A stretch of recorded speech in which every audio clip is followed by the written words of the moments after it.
Ya, ini saya kira kita menyadarkan kepada kader dan struktur bahwa ada tentu halangan-halangan, ada stigma-stigma dan sebagainya. Kita perlu menjawab dengan tindakan. Ya. Apakah kegiatan kita sehari-hari tunjukkan bahwa kita ini warga negara yang baik, warga negara yang harus terbuka juga dan bersama masyarakat. Kita tidak bisa kemudian melakukan kegiatan membangun dengan niat membangun negara ini sendiri, tidak bisa. Kita ini bersama, oleh karenanya kemarin tagline-nya kan terus membela masyarakat dan bersama melayani rakyat.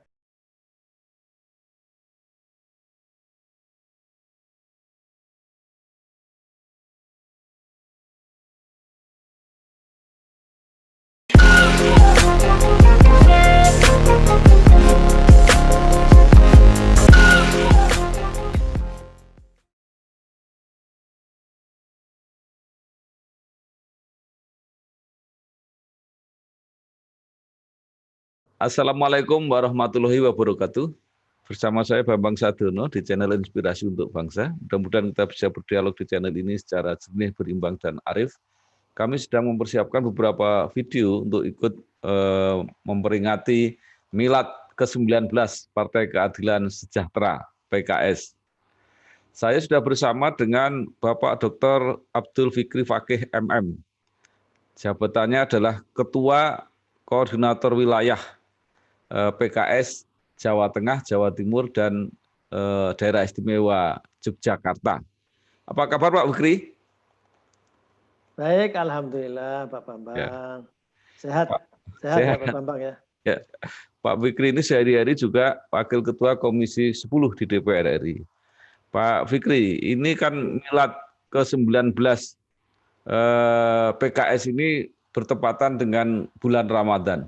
Nah, apa kegiatan yang dilakukan terutama di wilayah Pak Fikri sebagai Korwil? Iya, ini memang lain dari yang lain, sudah Ramadan, kemudian ada pandemi.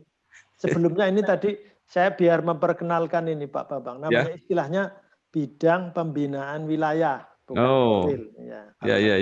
Di PKS namanya bidang pembinaan wilayah. Kalau ini Jatijaya itu Jawa Timur, Jawa Tengah, Daerah Istimewa Yogyakarta. Saya nyebut dari yang terbanyak jumlah penduduknya itu. Dan jumlah kursinya kalau di Jawa Timur 87, di Jawa Tengah 77, dan Daerah Istimewa Yogyakarta cuma 8. Ini istilahnya BPW, Bidang Pembinaan Wilayah. Jadi kalau bidang-bidang yang lain itu sektoral. Nah, kalau ini yang membantu kewilayahan. Kalau di daerah, di DPW ada lagi di bawahnya namanya BPD, Bidang Pembinaan Daerah.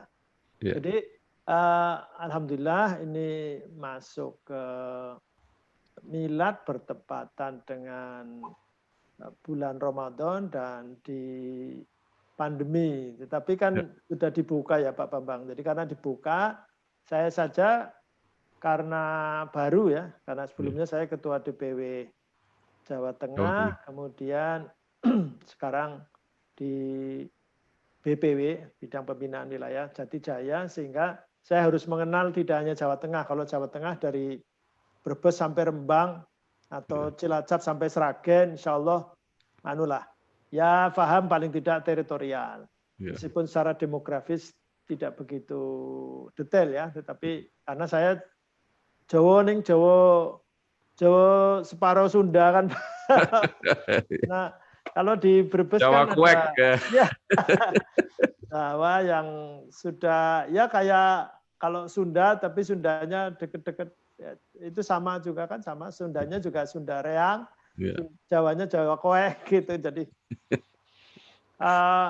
saya sudah mulai muter ke Malang, ke Kediri, ke Surabaya dan sebagainya, artinya juga sudah mulai mengenal. Jadi ini saya roadshow Pak Bambang. Jadi di samping di Dapil satu roadshow, kemudian ini mereka DPW juga sudah menyiapkan menu biasa ya, menu Ramadan dan ini tentu berarti digabungkan dengan menu hari ulang tahun atau milad PKS yang ke-19. Tapi memang masih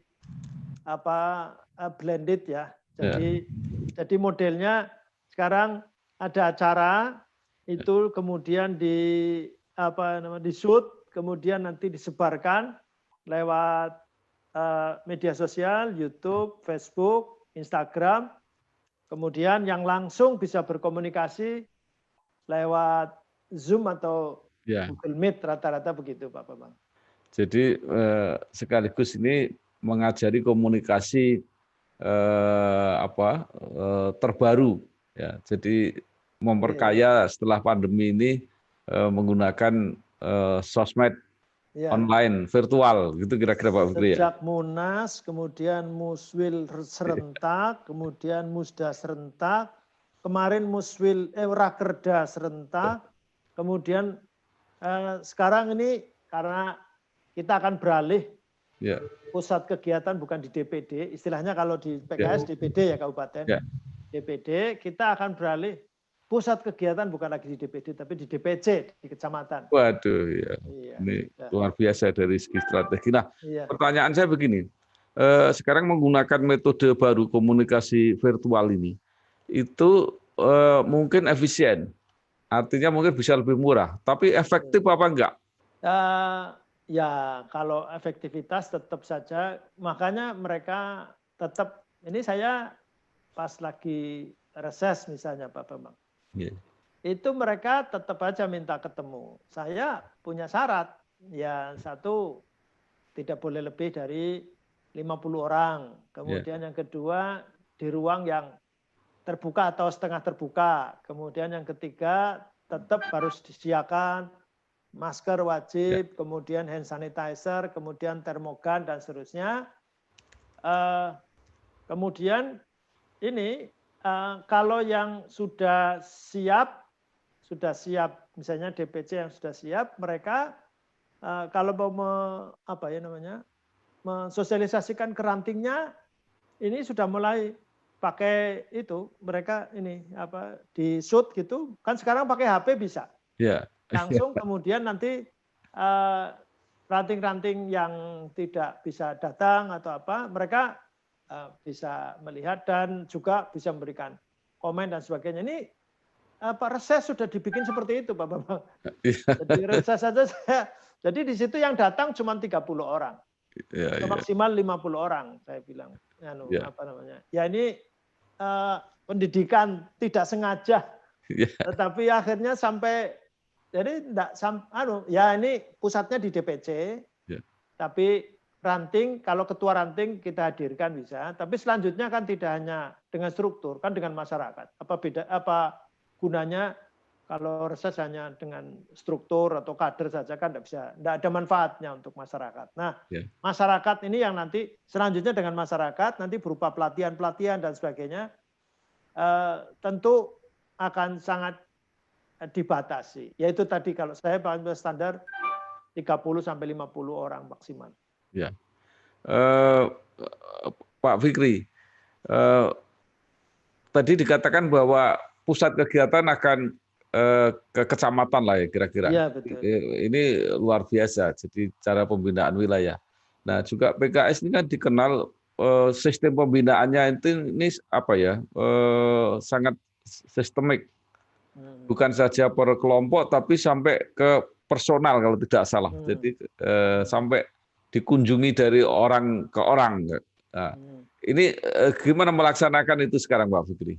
Memang sekarang agak susah ya Pak Bambang. Jadi karena pandemi ini semua online pembinaan itu kalau bahkan hampir sekarang masih 70% lah online. Kalau sangat terpaksa dan sangat penting baru kemudian dikumpulkan. Karena ini kan yang formal-formal saja, yang struktur, yang ini, apalagi pembinaan. Jadi ada pembinaan rutin, namanya unit pembinaan anggota.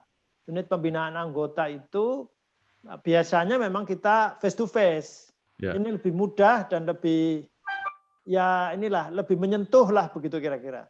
Nah sekarang terpaksa memang yang ada langsung pakai online, tetapi yang tentu yang baru dan sebagainya ini yang nggak bisa Pak Bambang. Ya. Kalau yang orang baru berinteraksi dengan PKS, kemudian langsung online, kita nggak tahu ini orang di mana dan sebagainya. Ini kayak saya duduk di sini, kemudian di belakang ada menara, kan tidak ada menaranya sebetulnya di belakang saya itu, karena virtual background. Nah kita nggak bisa kalau yang baru-baru mesti offline, mesti ketemu Pak Bambang. Iya, Pak Fikri, PKS ini kan apa ya, basis atau kantong suaranya kan antara lain di Jawa Barat dan Sumatera Barat.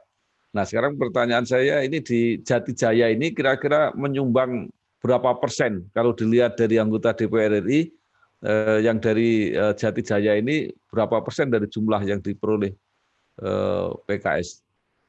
Kalau anatominya Jatijaya ini, karena saya juga pejabat baru, jadi kalau orang lain melihat PKS, sesungguhnya cukup di Jawa Tengah itu sama representasi di seluruh Indonesia. Sebetulnya kalau di Jawa Tengah seperti apa gitu ya. Jawa Tengah jadi pimpinan DPR, mestinya di DPR RI juga jadi pimpinan DPR, meskipun sekarang tidak.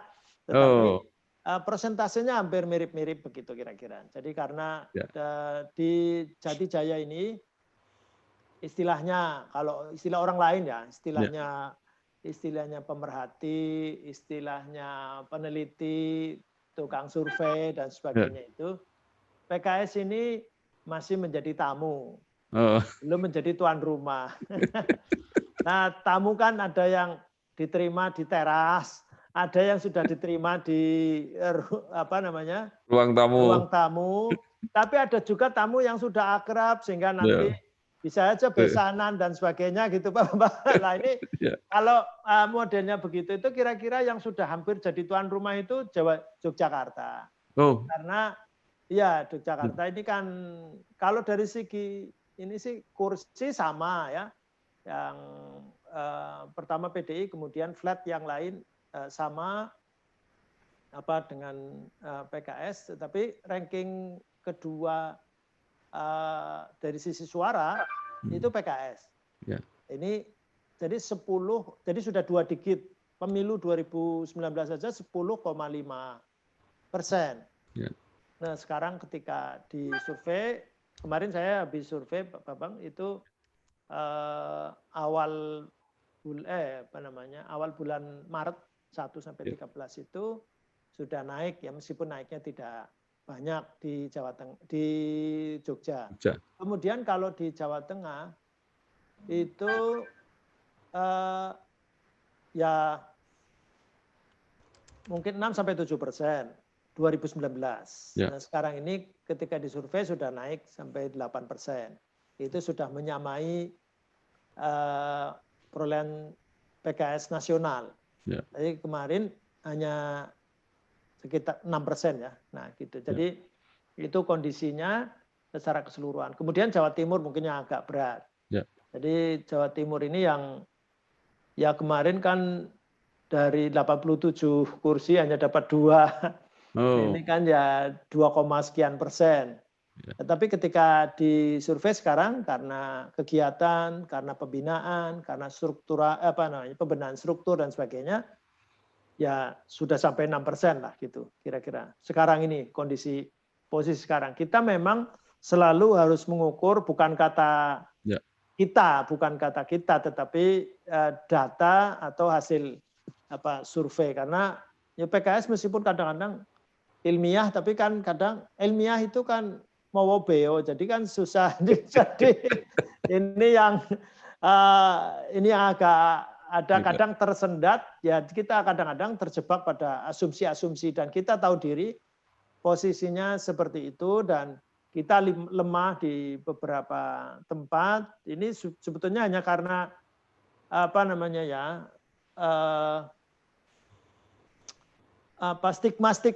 stigma kepada PKS. Ketika mereka sudah kenal dekat dengan PKS, ada apa? PKS katanya ada sesuatu yang tersembunyi, ada yang ini itu segala macam. Lantas apa? Dari lahir sampai mati dia tahu semua. Lantas apa yang disembunyikan? Kan enggak ada. Lantas ini kan sudah jadi partai politik, tentu kan semua aturan, semua ini kan tidak boleh ada yang disembunyi-sembunyikan, kan tidak boleh. Ya seperti juga misalnya organisasi-organisasi apa dunia di tingkat internasional, apakah lingkungan, apa segala macam, itu ketika ada di Indonesia ini kan juga harus semua harus sesuai dengan aturan-aturan yang ada di sini.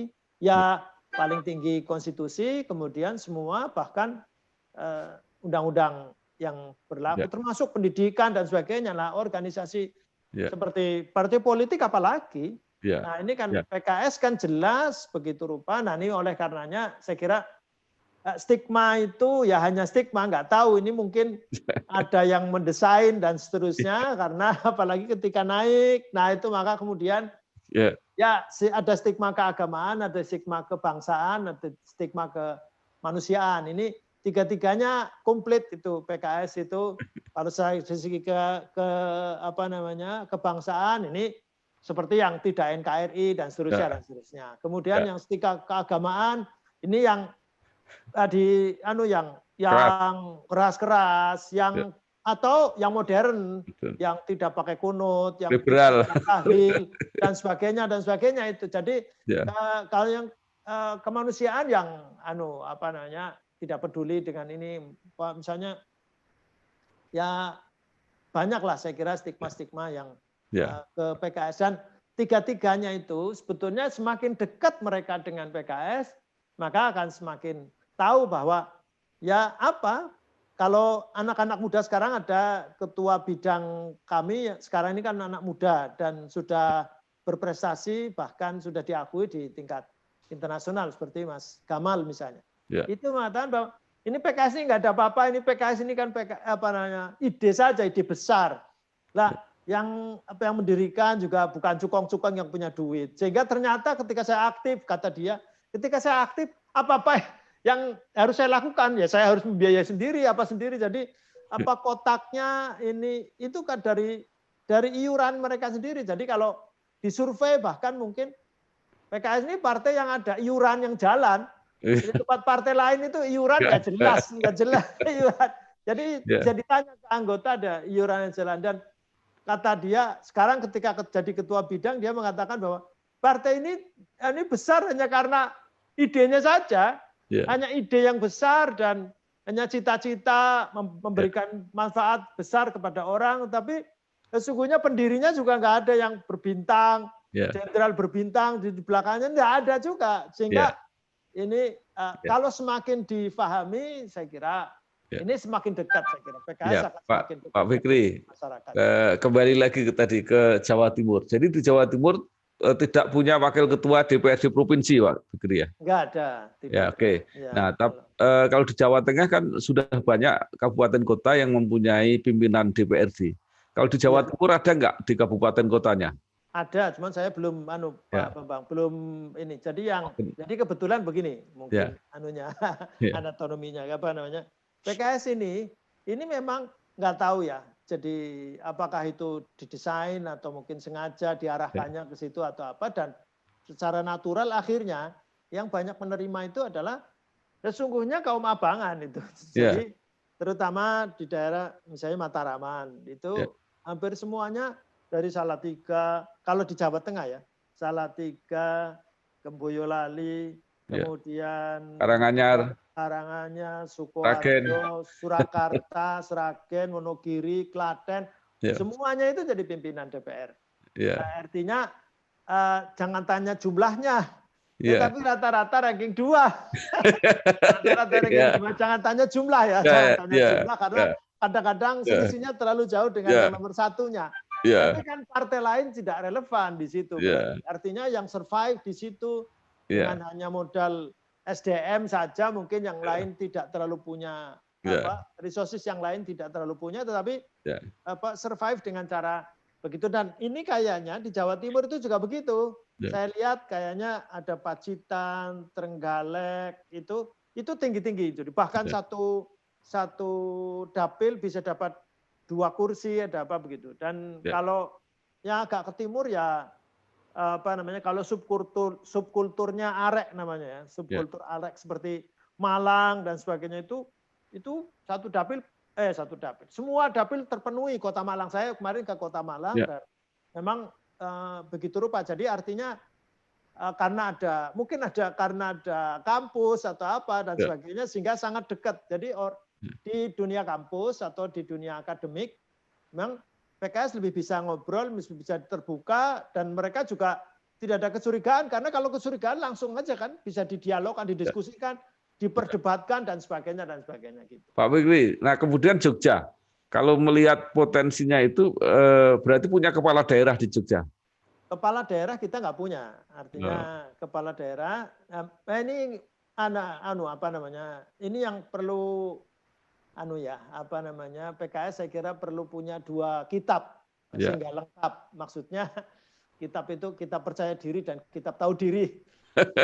hanya pakai 1 kitab tahu diri saja sehingga kita percaya dirinya kurang. Nah, sehingga yang kalau di Jawa Tengah ini kan banyak yang nyoba-nyoba, kemudian ada yang berhasil, ada yang tidak berhasil dan seterusnya. Tetapi kalau di Jogja itu sekali 2 kali kemudian nyoba, kemudian ketika gagal kemudian tidak mau nyoba lagi, yang lain trauma.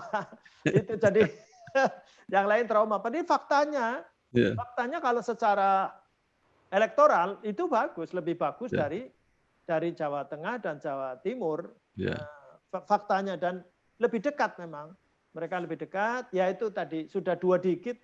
Jadi pemilu saja sudah 2 digit, apalagi kalau disurvei. Kan disurvei memang sudah 11%, kadang lebih dari itu, bahkan mungkin saya kira bervariasi, dan rankingnya juga ranking 2, artinya itu fakta di daerah istimewa Yogyakarta. Tapi kalau kepala daerah ini masalah lain, Pak Bambang. Jadi tadi memang masih hanya menggunakan 1 kitab tahu diri, dan kitab percaya dirinya belum punya. Padahal kalau kita lihat pengalaman selama ini di mana PKS punya kepala daerah itu hasilnya bagus kan. Jadi Sumatera Barat, Jawa Barat, Nusa Tenggara Barat itu. Jadi pokoknya barat-barat ini milik PKS. Pembaratan berarti, Pak. Nah, jadi dengan peta seperti ini apa strategi PKS di Jawa Tengah, Jawa Timur, dan Jogja ini dengan modal yang seperti ini untuk menuju 2024? Ya, ini saya kira kita menyadarkan kepada kader dan struktur bahwa ada tentu halangan-halangan, ada stigma-stigma dan sebagainya. Kita perlu menjawab dengan tindakan. Apakah kegiatan kita sehari-hari tunjukkan bahwa kita ini warga negara yang baik, warga negara yang harus terbuka juga dan bersama masyarakat. Kita tidak bisa kemudian melakukan kegiatan, membangun dengan niat membangun negara ini sendiri, tidak bisa. Kita ini bersama, oleh karenanya kemarin tagline-nya kan terus membela masyarakat dan bersama melayani rakyat. Bersama itu maksudnya dengan yang lain, tidak bisa. Sekarang ini kan semangat persaingan tidak relevan sekarang kan ya. Semangatnya harus kolaborasi. Meskipun dengan partai lain dan sebagainya, kita juga nggak boleh kemudian menganggap bahwa dia musuh, rival yang harus dihancurkan, tidak bisa. Kita ini bahkan mungkin dengan partai lain bisa bersama-sama, bisa bersama-sama besar juga gitu. Jadi itulah yang kesadaran itu. Ya, jadi kadang-kadang salah. Kalau salah, ketika kita kecil kita akhirnya minder. Nah, tapi kalau kemudian bisa berkolaborasi dengan yang lain, bisa bersama, bisa kerjasama. Kalau mengusung program pembangunan kan jadi semakin ringan. Kalau kemudian kita mau mencari pasar, itu bisa berbagi gitu loh. Mencari pasar itu bisa berbagi. Nah inilah saya kira kita juga harus tahu juga ini tadi peta Jawa Tengah, Jawa Timur, dan daerah istimewa Yogyakarta. Tidak seluruhnya masyarakat bisa dipaksa untuk menerima kita seperti ini. Saya kira ya kita harus paham mana. Seperti saya sebut tadi misalnya, itu kan di daerah-daerah itu berarti welcome, acceptable. PKS sangat acceptable, bisa bersama masyarakat, maka harus dimaksimalkan. Seperti daerah Mataraman, kemudian di daerah Arek, kemudian mungkin di level-level, memang kalau dari segi pendidikan, PKS ini banyak diterima oleh sarjana ke atas. Tapi kan jumlahnya sedikit. Kalau dari sisi elektoral atau demokrasi ini kan bukan orang pinter-pinteran, tapi ake-akean. Nah, kalau ake-akean, maka kalah. Nah, ini bagaimana memanfaatkan mereka potensi misalnya yang berafiliasi atau yang tertarik atau yang mendukung, yang acceptable terhadap PKS, itu dimanfaatkan untuk juga menggait atau bersama dengan yang lain. Saya kira memang anjuran dari Ketua Majelis Syuro kita ini sangat baik dan sangat bersahabat dan harus diterapkan. Jadi jangan PKS ini jadi milik saya atau milik PKS atau milik kader atau struktur saja. Nggak bisa. Kalau itu mau jadi partai besar nggak bisa begitu. Betul, saya kira PKS ini harus jadi milik orang, menjadi milik umat, menjadi masyarakat itu. Ini PKS adalah partai yang ada di sini, silahkan monggo dimanfaatkan bersama. Jadi beliau itu, masyarakat itu juga bisa memiliki PKS, bukan hanya milik struktur atau kader yang merasa sudah dibina begini rupa. Kalau di dalam PKS kan ada juga kaidah yang berapa banyak orang yang sesungguhnya karakteristik PKS itu ada di tempat dia, tapi Anda bukan orang PKS. Nah ini kan berapa banyak gitu yang kita idealkan sesungguhnya ada di orang tertentu tapi tidak berafiliasi ke PKS, kan bisa saja. Dan berapa banyak orang yang ada di dalam PKS sudah ada karakteristiknya harusnya begini, yang baik begini, tetapi tidak sesuai dengan karakteristik, tapi ada di dalam, itu sudah terlanjur ada di dalam, tapi tidak sesuai, itu kan berapa banyak. Dan berapa banyak orang yang sesungguhnya ideal, ini pantasnya wong PKS ini kayak gini nih. Tapi ada di luar. Nah artinya berarti kita nggak bisa ngeklaim bahwa yang ada di PKS itu paling hebat, paling benar, paling pinter apalagi, dan seterusnya.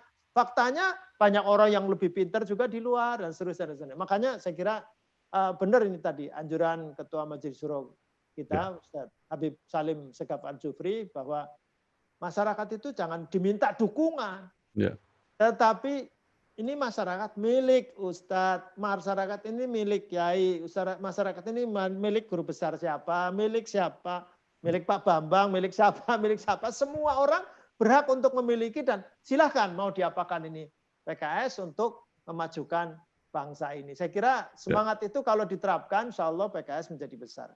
Terakhir Pak Fikri, kultur Jawa Tengah, Jawa Timur, mungkin Jogja agak beda ya. Itu kan mungkin memang tantangan sangat berat untuk PKS. Jawa Timur dengan Islam tradisional yang begitu kuat, Jawa Tengah dengan nasionalisme yang fanatik, ini juga berat.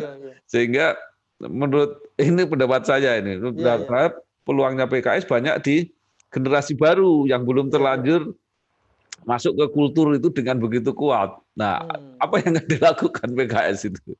Iya, memang PKS ini lahir di euforia waktu masih muda gitu. Jadi didirikan oleh anak-anak muda, tidak sadar bahwa sekarang ini sudah menua gitu. Jadi secara biologis itu juga sudah tua. Sehingga sudah ada jarak dengan anak-anak milenial sekarang, generasi Z, generasi milenial sekarang. Nah, tapi dengan ada arus baru ini, arus baru di DPP misalnya, sudah juga ini kan sudah sekat-sekat ini sudah mulai ditembus. Sekarang ini kan yang mungkin berkomunikasi dengan Pak Bambang, segala macam, bukan lagi Pak Muzamil, tapi Mas Pimpin misalnya begitu. Bukan lagi siapa yang sudah sesungguhnya ini merasanya masih muda.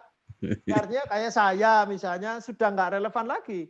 Dan ini sudah mungkin anak saya atau siapa yang mungkin tampil, dan ini sudah mulai. Saya nyebut tadi sengaja misalnya tadi Dr.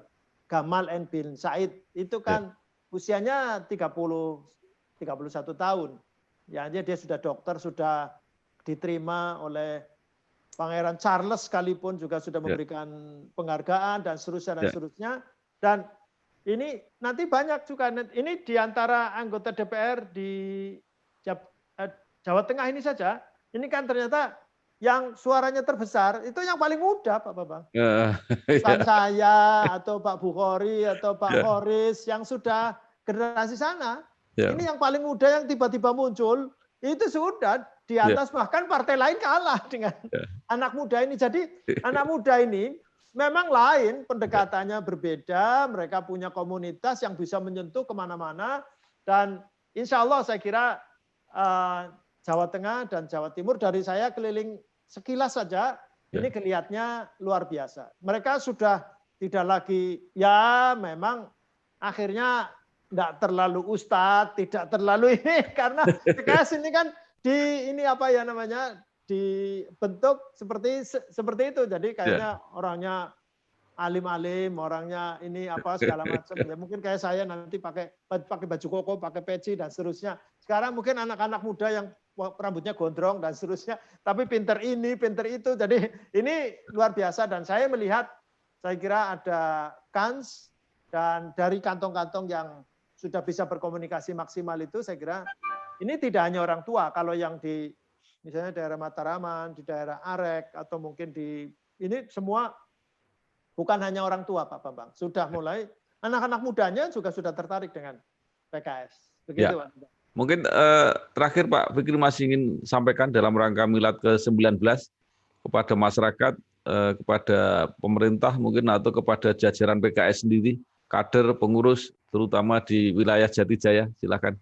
Iya, saya kira di usianya yang ke-19 ini kan usia yang lagi menarik-menariknya, lagi energik, lagi banyak inovasi, banyak terobosan dan seterusnya. Tentu banyak hal yang kalau secara internal kita perlu pembenahan dan perlu paham tentang kondisi dan situasi sekarang, karena banyak problematika yang menimpa negeri ini. Dan kalau negeri ini mau bangkit dan sebagainya, saya kira saya juga menghimbau kepada pemerintah, gunakan semua potensi, termasuk PKS. Saya kira kalau PKS memang ini menjadi potensi dan aset bangsa, kenapa tidak? Jadi jangan kemudian memframing, menstigmatisasi dan seterusnya kelompok-kelompok tertentu di masyarakat ini yang padahal itu mungkin potensi untuk menyelesaikan problematika bangsa, kenapa tidak? Dan termasuk kepada semua orang, siapa saja yang mau memanfaatkan PKS, saya sudah dengar banyak yang bahkan orang tua, jadi ini tadi judulnya anak muda, tetapi banyak orang tua yang juga sudah mulai, ternyata ini PKS yang bisa istiqomah, yang bisa menegakkan negara, dan Pancasila dan sebagainya. Ini saya kira silahkan berkomunikasi, jangan sampai masuk PKS ini lebih sulit daripada masuk Islam. Begitu Pak Bambang. Baik. Terima kasih kepada Bapak Dr. Abdul Fikri Fakih MM, Ketua Bidang Pembinaan Wilayah DPW Jatijaya, Jawa Timur, Jawa Tengah, dan Yogyakarta untuk Partai Keadilan Sejahtera. Selamat Milad ke-19, sukses, mudah-mudahan tercapai apa yang menjadi targetnya. Amin. Terima kasih. Wassalamualaikum warahmatullahi wabarakatuh. Waalaikumsalam warahmatullahi wabarakatuh.